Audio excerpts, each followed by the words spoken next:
Welcome to the R.O.Hammer Company's podcast. These days, I stay up to date on industry news, educate myself on regulatory changes, and see and hear from ARM innovators primarily through content online. I've been excited about this episode as this group represents a significant amount of the professional content available to our industry. Today, we have ACA Magazine, insideARM, and Receivables info all together for one episode. I hope you enjoy. All right. Hey, everybody. Thanks for joining the R.O.Hammer Company's podcast. Have a really great group today. I have Missy Meggison from insideARM and Rosso from ACA Collector Magazine.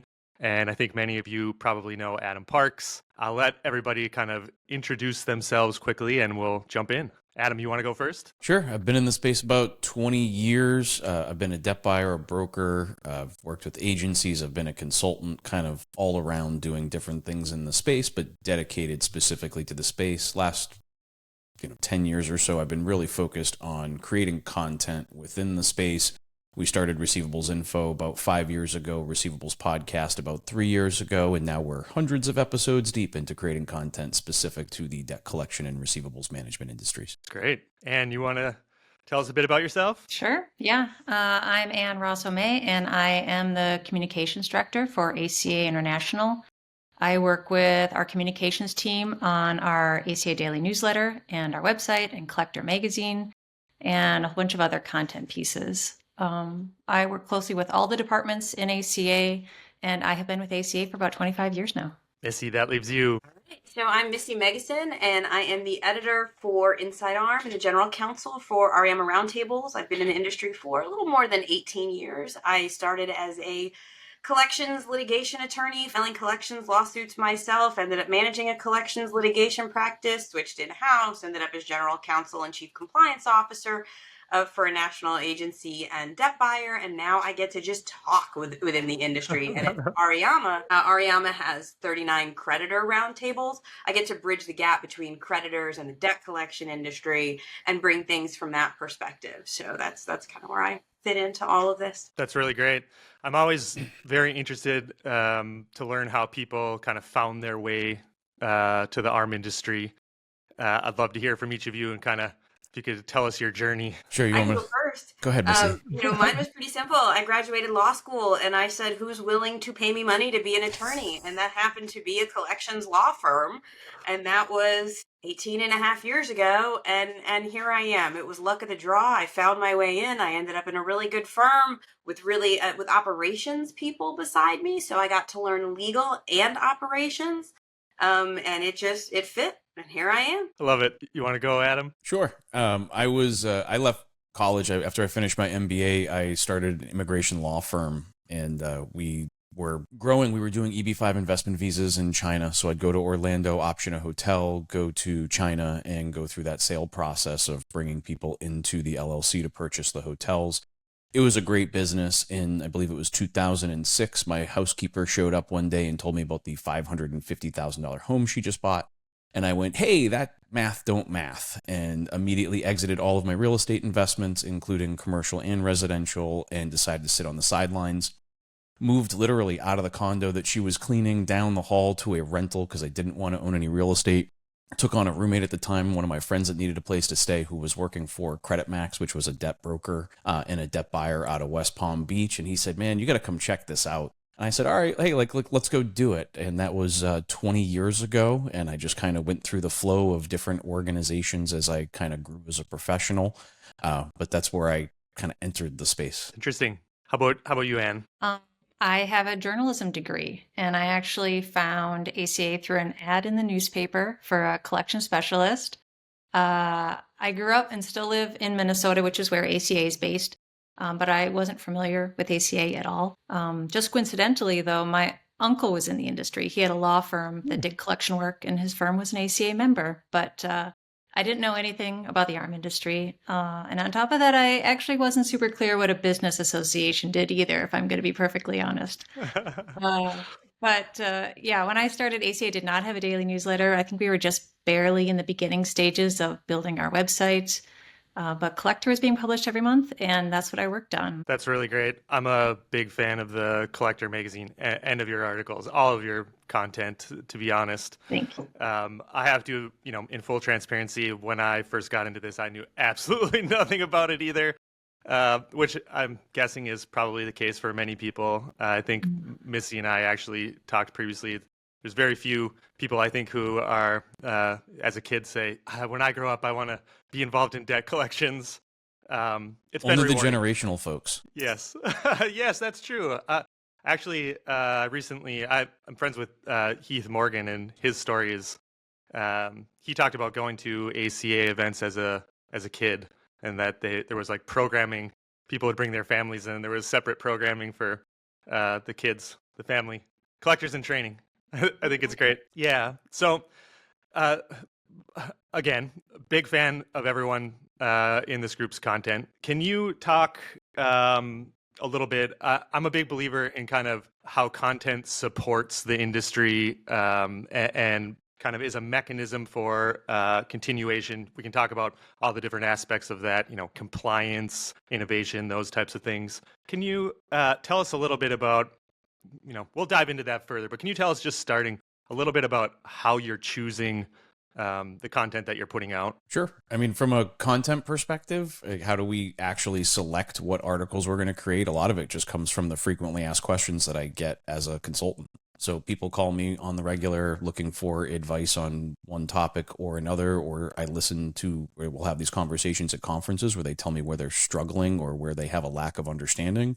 And then we try to identify some of the areas that would solidify that understanding and enable them to operationalize whatever the topic is. So right now, a lot of my discussions are around artificial intelligence because everybody's still a little scared of it. They're not really sure what to do with it yet, but I'm trying to make it a little bit more approachable, but to do it without a corporate selfie. And I'm going to use that phrase. Jennifer Andrews, who's now with Phillips & Co. and Associates, kind of coined that a few years ago.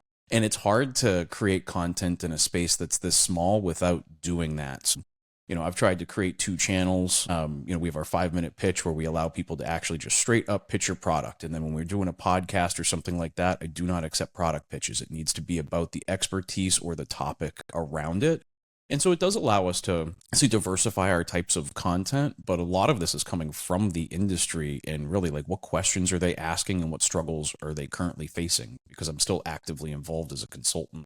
I still have money in the debt buying pools and all of that. So I feel like the conversations are still pretty fluid. Yeah, that's great. I like that you're coming up with content directly from, inquiries and conversations you're having. And I know you and I have spoke that you're pretty active in the conference and convention circuit. How many shows are you doing a year, do you think? Last year, I think my wife and I were home for 12 weeks of the entire year. And some guy. of that was personal travel too. We're visiting our offices overseas and those types of things. But generally speaking, I'm at anywhere from 10 to 20 shows on an annual basis. It's a lot of travel. That's great, though. And how about you? So we find content in a lot of ways. A lot of it is just like what Adam said, talking to people, talking to our members. We follow a lot of industry professionals on social media, so we get a lot of ideas there. And also it just comes from the ACA staff who are also constantly interacting with members. So that's kind of our start. Our starting point is what's the news that's impacting our members and how can we help them understand it and understand how it apply to their business. So we rely on our subject matter experts, and we rely on our members for a lot of stuff. And it's a team effort for sure. That's great. How about you, Missy? So I come from the standpoint of we, in the ARM industry, we're in a constantly changing environment. I mean, it can change by the day, by the hour, it feels like sometimes. I don't know if it's like this in every industry, but in our industry, compliance and operations are so intertwined because of the challenges we face. And it can be difficult for operations folks to know the compliance issues going on and the compliance issues to know the operational issues. And it just creates a whole host of challenges. And come up with content based on what we're hearing from our membership groups. InsideARM's got a couple of membership groups. Auriemma, as I mentioned, has 39 creditor groups. And we come at it from what are folks not seeing while they're so hyper-focused on their day-to-day? What is the overarching issue that's really going on here? And with a backdrop of, I've been that person with too many emails and too many alerts and just what is relevant. And we come at it from like, if I was still in my old seat, what would I need to know? What would be the one thing that I would need to know about all of these competing, operational news, compliance news? What are creditors doing? What are the regulatory folks doing? And coming at it from that way. So I try to look at it as, how can we combine all of those things and make it something that is relevant for the person whose email box is overflowing and they don't know what to do with their day. Yeah. You do a lot of great news too, Missy. Like that's where I go for like cutting edge, what's happening right now. As things are happening, like you guys do such a great job of distilling down some really complex issues that are happening from a regulatory standpoint. And that's why I go to InsideARM every day. Well, thank you. I appreciate that. And Adam, because you used to come into the office that I used to work at. I used to scream at my monitor, and now I have a platform to. I think you've seen me do that, actually. Well, look, in full disclosure, when Missy and I first met, she was my client, and I built a compliance management software and had put it in her hands. So we had a very operational relationship, and her feedback was really mission critical for us as we were changing and modifying that platform in a constantly changing environment. And I think that opened the doors of the dialogue. But when we look at the content pieces of it, I think everybody that is creating content in the space kind of has a different targeted message. And like InsideARM is all about the news. So some of the stuff that we're doing, I think, is maybe a little bit more interpersonal. And then ACA is, the biggest trade association in the space. But trade associations come with different restrictions, I guess, right? Because you're operating as a trade association. So I think when you start mixing all of this together, it really does become a good overview of what's happening across the debt collection industry in the United States. Yes, I would agree. And setting aside this podcast, I think I'm less of a content contributor than anyone else in this group. I consider myself an industry participant. I'm a collection agency owner. And I visit and view all of your content quite frequently, and that's how I stay educated. And kind of this is getting back to my previous comments. I think there's a direct relationship between the content that's being put out to relationship with compliance, innovation, operational excellence. I'm learning from you, and it's helping me make business decisions. Can each of you speak a little bit just about how you view that relationship when you're generating content, putting it out? In terms of how it's going to be operationalized? Do you feel you have a responsibility to the industry? There's lots of motivations for putting content out. What I'm trying to say is there's a direct correlation to the success of our industry. It's tied directly to the content that you're putting out. Do you view it that way? Yeah, there's a lot of people that are coming into the space right now, and especially as interest rates drop, you're going to see more private equity money coming in, and all of these people require some sort of education. We're a really closed door kind of community, and outside of the content that we're creating, I don't know that there's any other place for people to go and actually learn about the debt collection industry. For the last 20 years, and I would say up until probably the last 5 years, there were no podcasts. There was no discussions happening in an open space. Like a lot of the content was behind paid walls. Really, InsideARM was the one place that you could go to read news 5 years ago. So I think that it is a responsibility for us to try and provide some level of education for what is actually happening in the space. So I look at it as a responsibility on a lot of different levels, maybe a self-inflicted responsibility. I don't know that I'm actually responsible to anybody else, but when you get to know the people in the debt collection industry, you want to help them. It's a lot of good people in this space, and I think that's why a lot of us are still here to begin with, because we really enjoy, the folks that we're working with. So for me, it's always about what can I do to try and help this debt collection community, and what can we do to help educate the rest of the world on what debt collection actually is, because the misconceptions of our industry are pretty severe. And we've all read Bad Paper and some of the sensationalized. Look, the first time I read the Bad Paper book, I felt like I was some sort of Bond villain when you read through the way that they described it. But I was there. That's not what was happening. That's not at all an accurate depiction. So it kind of became a responsibility of the industry to start communicating outbound, like what is actually happening. How many different organizations across this space are actively engaged in their local communities. I mean, they're employing hundreds and thousands of people in different locations, but because we were being attacked so much, we didn't even talk about that. Like, we wouldn't even talk about what we were doing in the local communities or how we were engaging. And I feel like that has changed pretty dramatically over the last 5 years.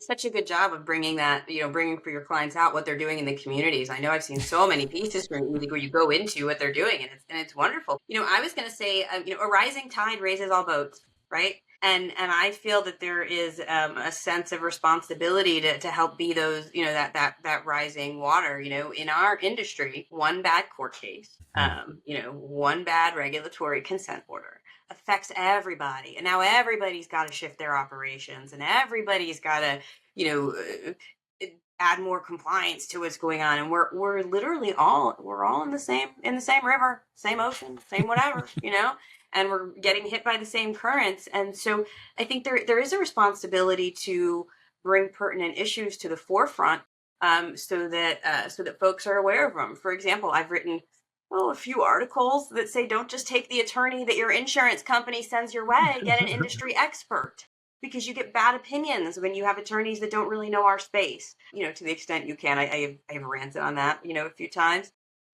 We have a duty to present, as Adam said, the debt collection industry in a, in a good light. I wrote an article, probably 2-3 years ago now, where the state of California said they were touting, we fined these 5 debt collection agencies. They did very bad things, and we fined all 5 of them. The behavior reported was egregious. It was terrible behavior. These folks didn't need to be fined.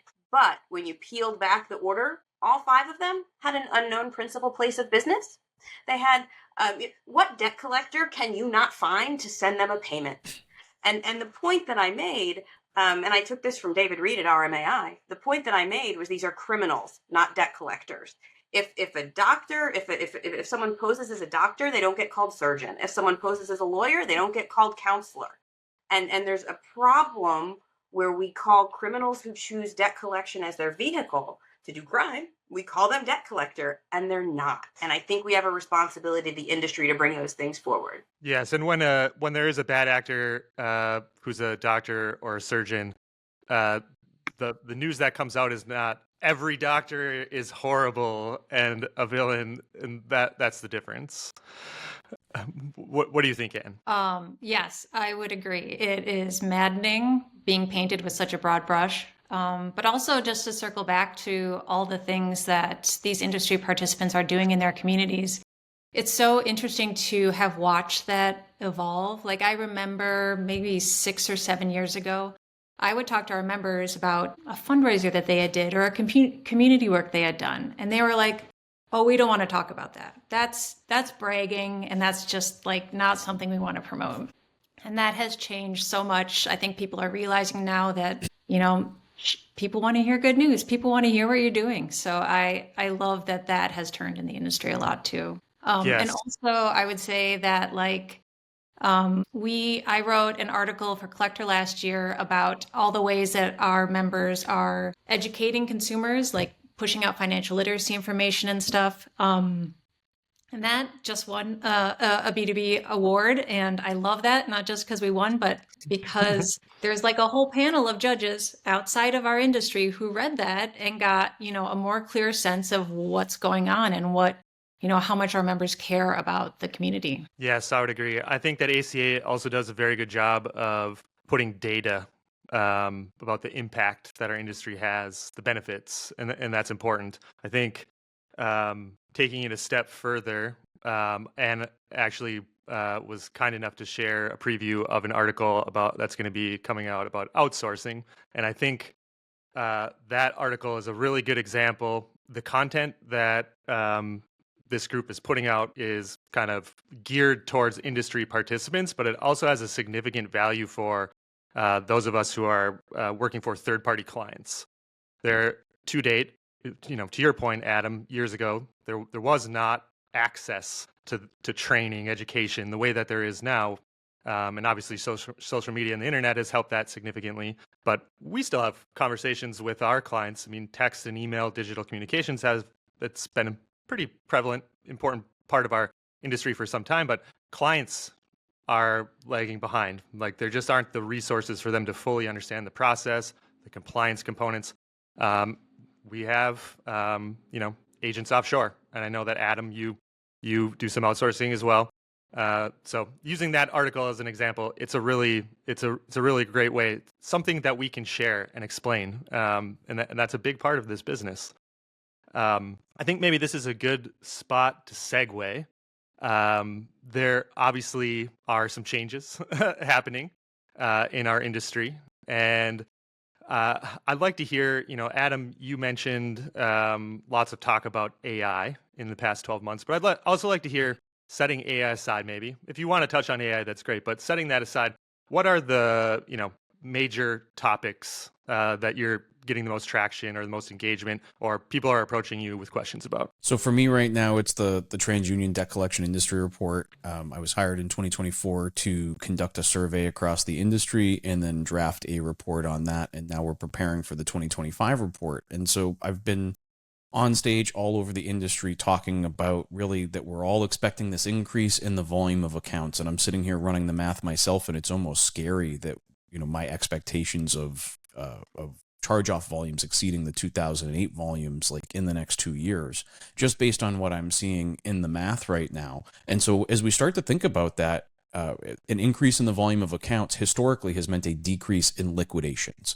And when we're dealing with that, that leaves us as the debt collection industry with really 3 options for growing our businesses. We can hire more people, and we've been creating a lot of content around that because 88% of companies are having trouble hiring and 81% are having trouble retaining the people that they are able to hire, which means if we can't hire the people locally, we have to expand our geographic footprint. And whether that means hiring at other locations around the United States or leveraging India, South Africa, Philippines, whatever your flavor of choice is from a BPO perspective, like that becomes the next wave in order to fill the seats that are going to be necessary. Beyond that, the only other option that we have, I don't want to call it just artificial intelligence, but it's self-service technology. How are we going to self-serve these consumers? And as the origination has changed, fintech origination and the volume of online origination versus like when's the last time you went into a bank and filled out a credit card application? Like it's just not the same anymore. And so the consumer has this expectation of that self-service technology. So a lot of my conversations in early 2024 have been focused around those 3 areas. How are we going to hire these people? How are we going to retain them? What kind of programs can we put in place?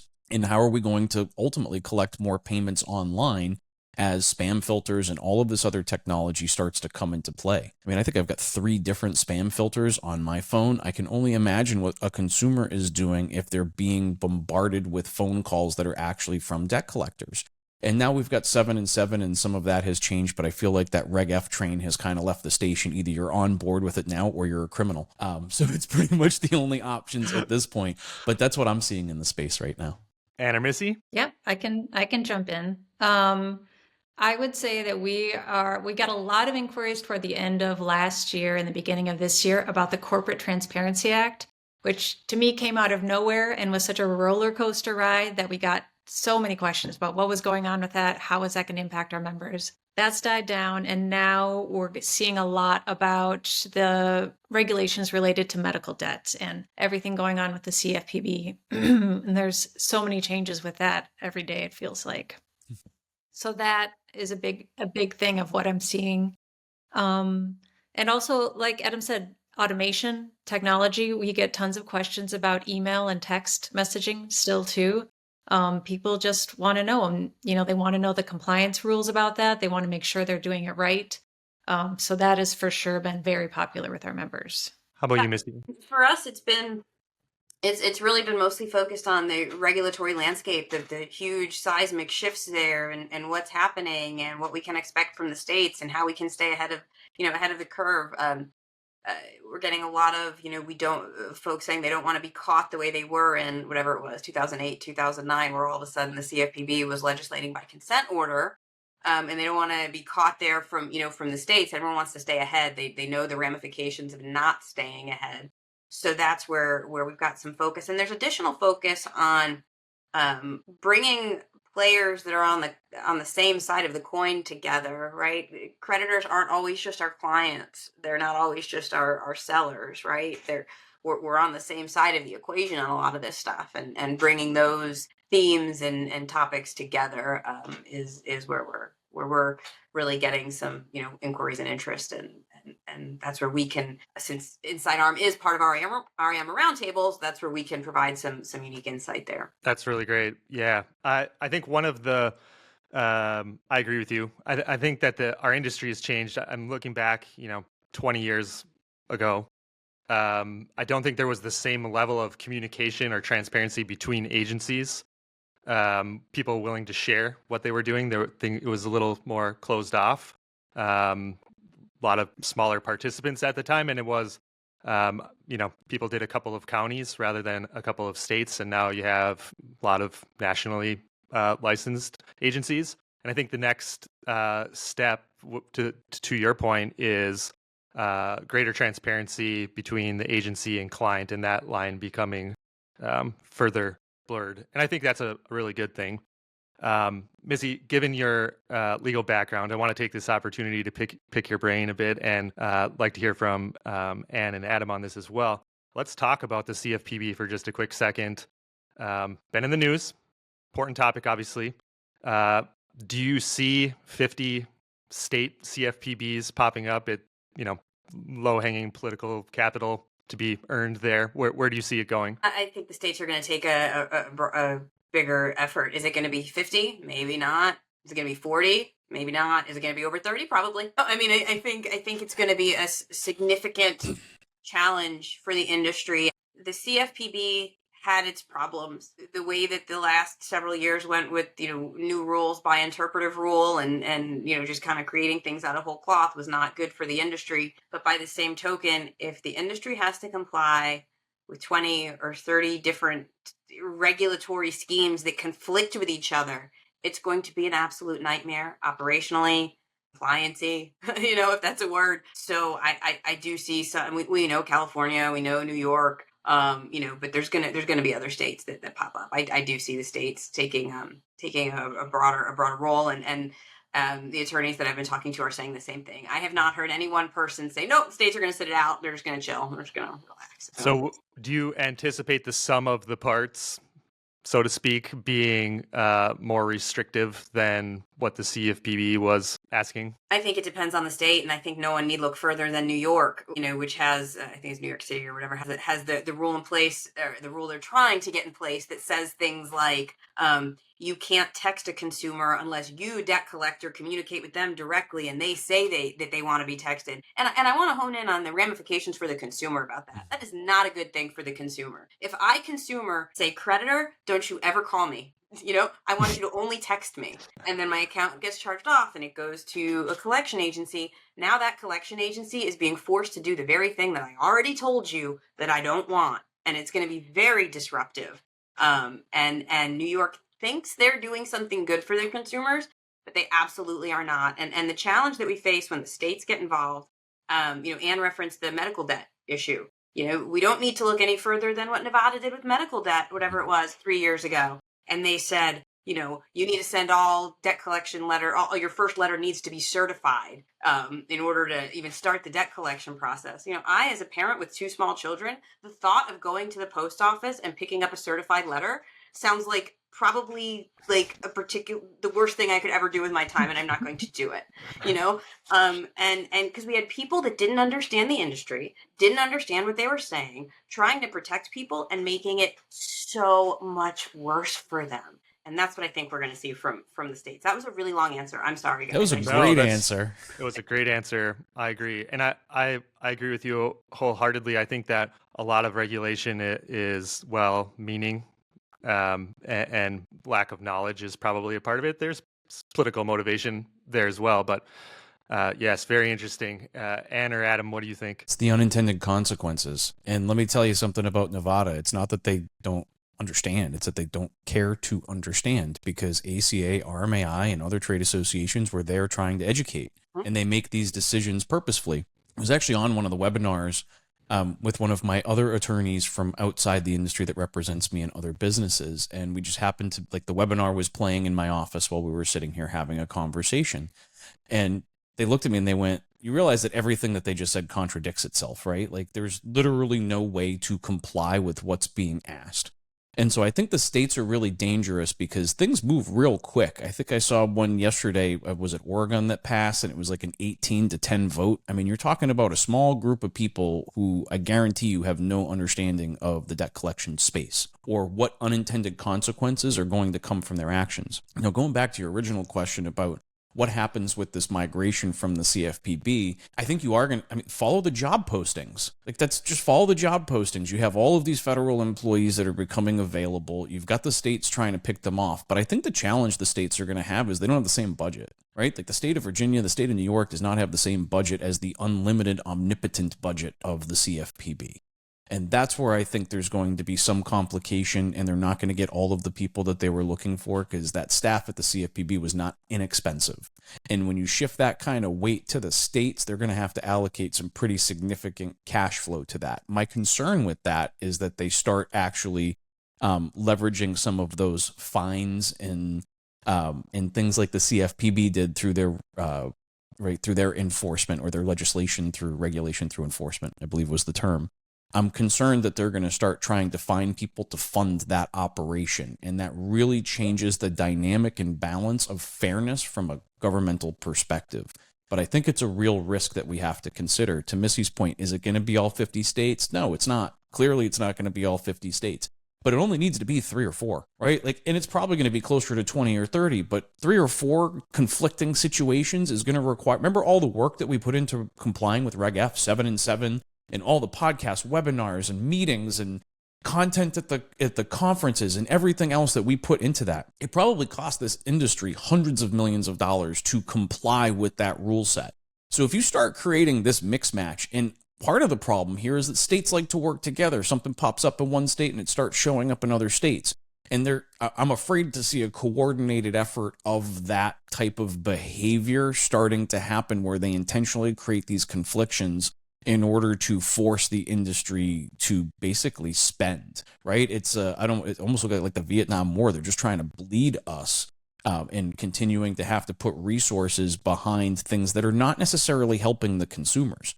If you look at the consumer situation in the debt collection industry from 2010 and you look at it now, it's not even the same animal. It's not even the same sport, right? Like right now, we've got all of these certifications and things that we're doing as an industry to not only educate, but like there's RMAI's certification program requires third-party audits. So there's third parties that are coming in.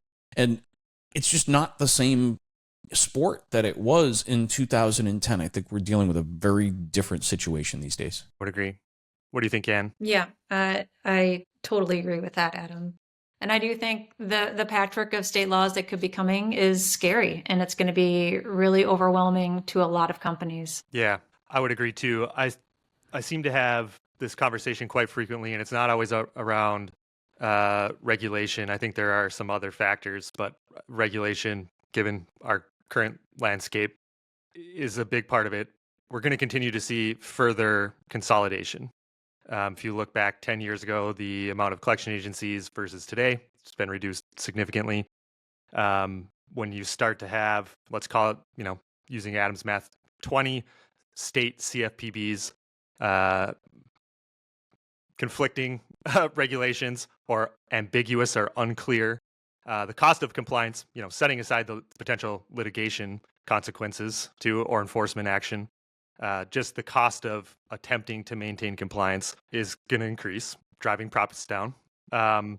It becomes more burdensome, I guess, is what I'm saying. Not only that, it clears the path for bad actors to come in. Because if it costs an agency so much money to be compliant that it becomes cost prohibitive to do so, what you're doing is clearing the field of the good ones and saying, those who don't care about compliance, come on in. And that is not going to be good for the consumer. Yes, that's a great point. I would agree. Where does this group, where do you see consolidation going? Full steam ahead in the coming years? From an agency perspective, I think we'll see more consolidation, but as interest rates are, expected to lower over time, I think you see more of the private equity money start coming back into the space, whether that means acquisitions, whether that means starting new businesses. if you look at the larger agencies that have been started in the last few years, a lot of them are coming in from out of country, right? Indebted was an Australian operation that's become a pretty big player in the United States. You could look at a number of organizations that have kind of perfected their craft in another country and have entered the United States. On the flip side of that, you have quite a few different organizations that have been created, but it seems to be much more of a, I'm going to call it a Silicon Valley style investment these days, where they're looking at that technology and they're building agencies around the deployment of a particular piece of technology, whether that be artificial intelligence or voice or frictionless portals or whatever the case may be. There's a lot of different use cases out there for that. But I think from a debt buying perspective, you're not necessarily going to see that same kind of consolidation. I think as new money starts to come to the market and the financing situation around it, a lot of groups have moved from specialty finance type funding into syndicated bank lines and other things of that nature, which I think will continue to fuel some growth from a buying perspective. Now, pricing will have to stabilize, and there's definitely a lot of moving parts and levers that are going to have to come into play before you see real expansion. I don't think we're going to see another 100,000 groups in the space or anything like that. But I don't think you're going to see debt buyers, at least national debt buyers, go at the same level. We'll see some consolidation from the state level buyers as they're able to increase the size of their footprint and become more competitive in the opportunities to acquire accounts. That's an interesting perspective. The majority of the people I have this conversation with see the industry shrinking significantly. It's nice to hear a bit more optimistic. Well, from an agency approach. Perspective, right? From an agency perspective, if you're not national, I think you see more consolidation there, and you will see more consolidation because of the economies of scale and economies of scope of that type of operation. Yes, but when and you look at the debt buyers, it's different. The cost of compliance in an industry with, major client bases, rates are reducing as well. But the valuation of those businesses is very different, right? Mm-hmm. Debt collection agencies are a cash flow related business, whereas debt buyers are a purchase of discounted cash flow. And yes, that opportunity to deploy debt buying is a great opportunity to deploy capital if you've got the right infrastructure in place. And I think those with the infrastructure, although you may see some consolidation, I think you'll still see an expansion. But it may not be an expansion of new companies. It may be an expansion of new special purpose vehicles for existing infrastructure to be able to accommodate the investment from additional sources. Yes. Yeah, and I would also, I do agree that the pace of M&A is just going to keep going. And I think while the number of companies in our industry is going to change, I think the number of people involved is going to continue to grow. I mean, yes, technology will help automate a lot of stuff, but it's still a growing industry. We're still seeing so many new businesses come in here and so many new people interested in this market. Missy, do you have any thoughts? Yeah, and I think that we'll continue to see, M&A increase. Smaller players are going to, as the cost of compliance becomes too heavy, they're going to step out. But I agree that we're going to see that the amount of people isn't going to shrink. We're going to see people hop to technology companies. We're going to see them hop to some of the, Silicon Valley type companies that Adam was talking about. They're going to find their niche in the industry because the needs are changing. It's just the old model of let's get a floor of people to call and talk. Those people are finding other ways. Yeah, that's a really great point. I would agree. I've had this conversation a couple of times too. Looking back, differences between 10 years ago and today, there are positions in many collection agencies that didn't exist. Data science, analytics type positions. And I would agree too. I think that the number of participants at the employee or operator level will continue to increase. To Adam's point, as kind of PE begins to enter the space, that is going to have a big impact. To start looking at other industries where private equity is a much bigger player, the RCM, revenue cycle management, or the CPA world. Things are changing significantly there. And it'll be interesting to see the impact. I believe that the AI CPA is actually looking at making some updates to their independence rules based on the amount of private equity participation, which is could foreshadow things to come for our industry as well. Let's kind of pivot here and This is a great conversation. I'm interested to hear your thoughts. Aside from consolidation or growth of participants, where do you see the industry going in the next 3, 5, 10 years? I see us having to manage a massive growth in the volume of accounts. Let's look at the bubble that's currently being created in charge-off volumes. Now, I think it's important that we understand the difference between a charge-off rate and a charge-off volume, because when we look at charge-off rates, it's offset right now, like it looks fairly flat, but I believe that that's significantly offset by the volume of new origination.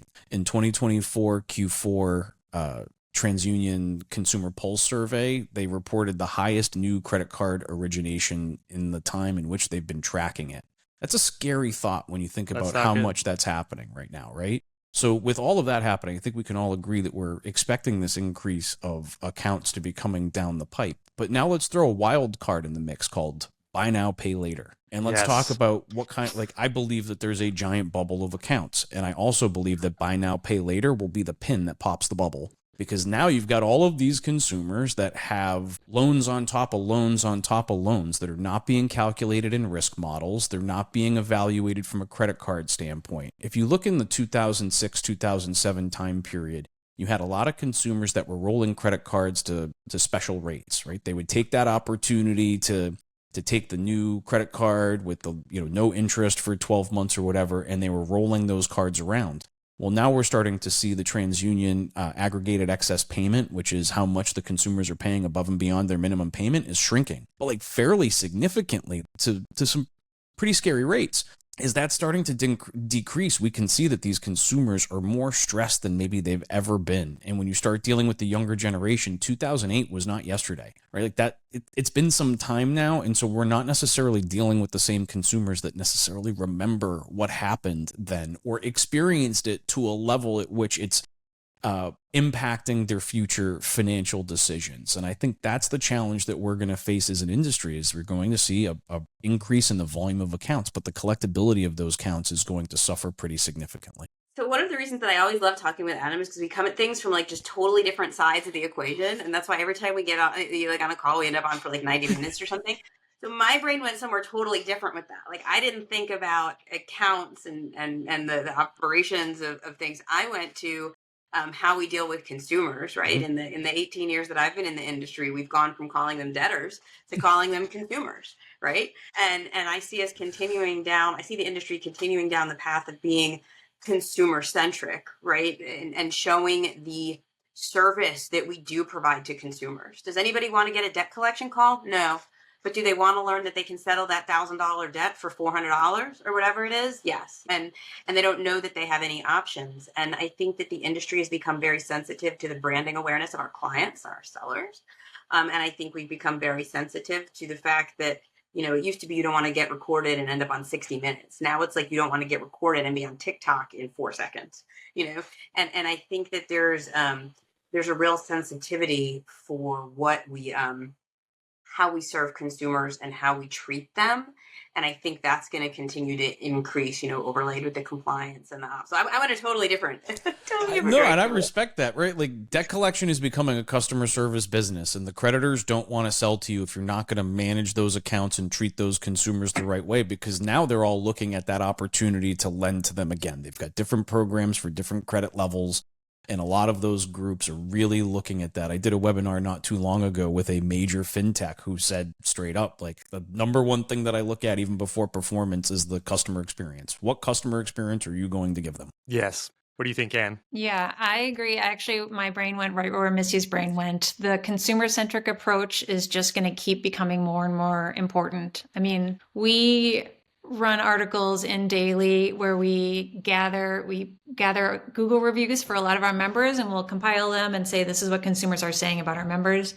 And it's fascinating. I mean, I won't even review a restaurant I like online, but there are people who will go on and say they had a great experience with a debt collection agency. It's impressive, honestly. So I feel like that is going to continue. It's just more and more public spotlight on the practices of, the good guys, the people who are doing things the right way and in compliance and who really want to help people. Yes, that's great. I tend to have an optimistic view too. I think, for lack of a better term, I think debt collections, maybe there's more transparency, becomes more mainstream, I guess, if you will, and the negative stigma surrounding it goes away a bit, which I think is a good thing. And you know, as you see more people, we talked about entering the space, working in the industry, I think that will help.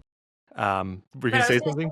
yeah, I was. I was like, I totally agree with that, and I think it comes back to something that we all touched on a little bit earlier too. Though it's getting the bad actors labeled as bad actors. Like we as an industry have to be more vocal when we say that is a criminal, not a debt collector, because the only way we're going to shed that image is to stop letting others associate those folks with our industry. Well said.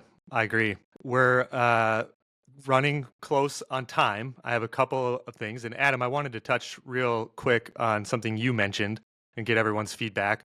Shout out to Mike Gibbs, who wasn't able to make it today, but I did a webinar on Mike's platform yesterday about digital payments, and a topic that came up. It wasn't part of the initial discussion topic, but was the buy now, pay later model. There are some vendors who are kind of on the fringe of the debt collection space. And Adam, I think you talked about it or mentioned it in a slightly different context, but be interested to hear if the buy now, pay later model has a role in debt collections at some point. I think if they report, right, like if they participate in the risk models, I think it becomes a lot easier to balance. I don't necessarily have any issue with the methodology itself. My issue is that people borrowing money or making multiple payments on DoorDash or Uber Eats, I feel like those types of perishable purchases, I believe I saw it was something around 70% of Coachella tickets and food were sold on buy now, pay later. I think those types of things could be risky for those consumers. It's not that the model is bad, but the consumers are using it to make poor decisions. And that, yes, and to clarify, I was saying an agency having the ability to offer that model.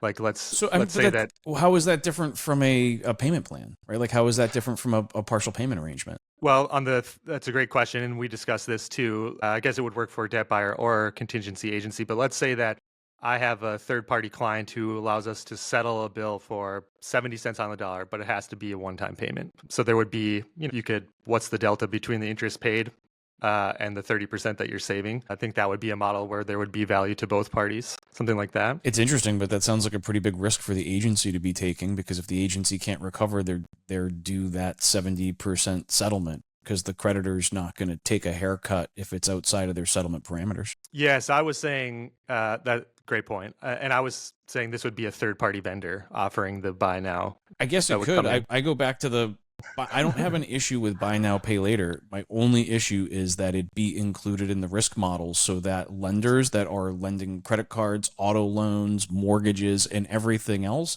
have a clearer vision into the probability of that consumer repaying. The issue that I have with that is the same reason that I'm proud to be a debt collector.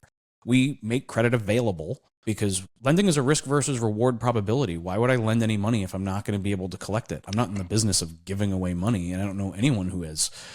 So I think that there's a challenge there. And we also keep interest rates in check. So if you're unable to accurately evaluate, and to the points that ACA has been making, through the years about medical credit reporting for medical debt, I think it's important because we just have to understand what the risk model looks like. It's not about, and the ball may move, or the guidelines may move over time based on the number, and it can be scalable, but I think it's important that if we're lending money to consumers, that be allocated or at least transparently included within the reporting. Now, I remember reading an article, I want to say a few days ago, where it sounds like some of the buy now, pay later organizations are then going to start reporting. And I think as long as there's a transparent process around it, but to me, not participating in the risk models and in that credit process creates a new level of risk for everybody. Yes, I would agree.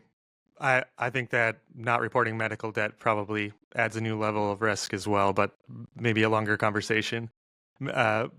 Missy or Ann, do you have any thoughts? I really don't have anything to add to what Adam said. Yeah, I mean, just to circle back to one of his earlier points, it is It is alarming, the smaller and smaller purchases that people rely on buy now, pay later for. And I think that's going to have a lot of downstream consequences for people. Right, like DoorDash now. I mean, I'm thinking if they allowed that when I was in college, oh my goodness, I'd be like, yeah, like pizza, Taco Bell, come here now, and I'll deal with that later. It's worse than the credit card companies setting up on college campuses and the life Yes. insurance companies setting up in the military bases as the new recruits are coming in, they're selling them life insurance policies. And that's probably another rabbit hole for another day. But it's the same kind of thing. Sometimes you have to make credit available where credit can be repaid, because it does turn into a high interest loan when you don't make those payments. I look at it very similar to the way that we talked about rolling credit cards, right? You open a new credit card, you're going to get this 12 months of interest free, and they're rolling those cards over. Isn't buy now, pay later a similar style model there, where you're not going to have to pay interest on this. You can make a few payments, but the second you miss a payment, you're on a high interest credit card. It's a very American issue as well, this kicking things down the road. It's not as American as you'd think. I think you have to look at some of the other South American countries where this is really strong. And specifically, like if you look at Brazil as an example, their PIC system, which is their main payment system, is going to exceed credit cards this year in terms of total transaction volume. So there are some countries that are moving away from that credit model, but now they're starting to connect credit to that platform as well, so that you can make those payments using the QR codes, but you're using a credit card instead of straight cash. So I think we're still looking at those kinds of micro payments. I mean, look, if I want to go get a coconut water in Brazil, I got to swipe the PIX thing, and it might be a $1 transaction, but those micro payments and micro transactions are becoming way more popular in places like Brazil, India, even looking at Russia and some of the Asian countries. That's fascinating. Well, I want to thank you all for joining. We're running up against the clock here. Just real quickly, if you can share if your prospective platforms have any upcoming exciting initiatives, things you'd like to share, and just tell us how people can connect with you. You can find me on insideARM.com, and that's where I'm at. There's a contact us with my email on it. We're going to continue to focus on how we can work with creditors now that insideARM is part of Auriemma Roundtables. That was quick. For me, LinkedIn. You can always find me on LinkedIn. I will also be at ACA's convention this summer, which is in Kentucky this year. I'm very excited. So if you are there, come say hi to me there. And my contact info is at the bottom of every ACA Daily. I think mine to add LinkedIn, because I'm all over that. I'm going to go with the LinkedIn route as well. Feel free to hit me up on LinkedIn. And we were talking about M&A today. I would go check out, I did a mergers and acquisitions webinar yesterday with Michael Lamb and David Williams, talking about some of the acquisitions and things that are happening in the space that I think is a great extension of this discussion. Yes, I caught part of that, actually. Well done. Yes. All right. Well, thank you again. And thanks, everybody, for joining. Looking forward. We'll have to maybe do this again in the future, see if anyone's opinions have changed. And I hope you guys have a great rest of your day and enjoy your weekend. Thanks so much. Thank you. Thank you.